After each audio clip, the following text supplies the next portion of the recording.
Perfect tenses. Macy seems very busy. Looks like a good time to trouble her a bit. Macy, I have finished all my homework. Perfect. Huh? Macy, I had watched TV for 5 hours before going to bed last night. Perfect. Huh? Perfect. Macy, I will have finished all your candies by the time you return from school. Perfect. Again perfect? No. Macy, I am trying so hard to annoy you, but all you keep saying is perfect. Haha, Marty. Every sentence you said was either in the present perfect tense, the past perfect tense, or the future perfect tense. That is what I meant by perfect. What does that mean? Well, you know about tenses, right? They tell us when an action takes or will take place. Perfect tenses refer to completed actions. It can be used in the present, past, and future forms. So, when do we use the present perfect tense? And how do I know that it's present, past, or the future perfect tense? There is a simple way to identify the present perfect tense. It will always have the helping verbs have or has with the simple past form of the main verb. As for when to use it, A. We use the present perfect tense to talk about actions which started in the past but continue in the present. For example, Marty has lived with us for 4 years now. Whoa, 4 years. Has it been that long? Time does fly, Macy. Yes, it does. Now, B. We use the present perfect tense to talk about actions that have recently been completed. For instance, when you tried to annoy me by saying, Macy, I have finished all my homework. I am sure you haven't finished any.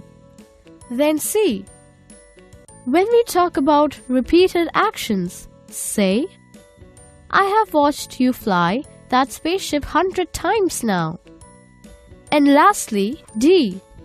When we talk about an action where the time of occurrence is not important.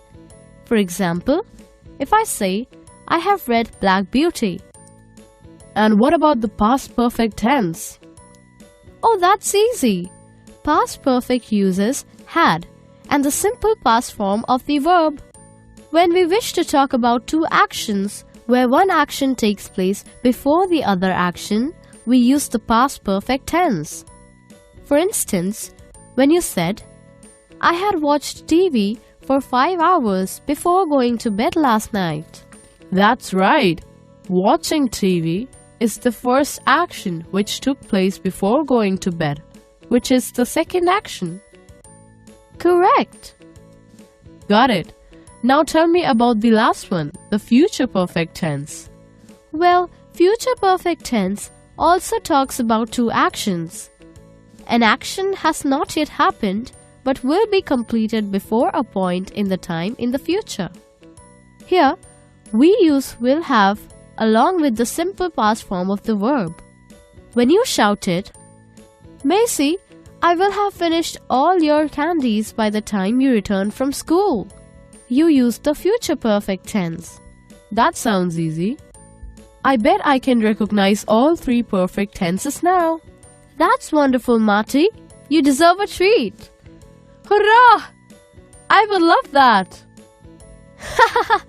Let's sum up all that I learned today. Perfect tenses refer to completed actions. It can be used in the present, past, or future forms. We use the present perfect tense to talk about actions which started in the past but continue in the present. To talk about actions that have recently been completed. To talk about repeated actions. To talk about an action where the time of occurrence is not important. We use the past perfect tense when we wish to talk about two actions, where one action takes place before the other action. In future perfect tense, we talk about two actions, an action that has not yet happened but will be completed before a point in time in the future. We will catch you later with more learning and fun.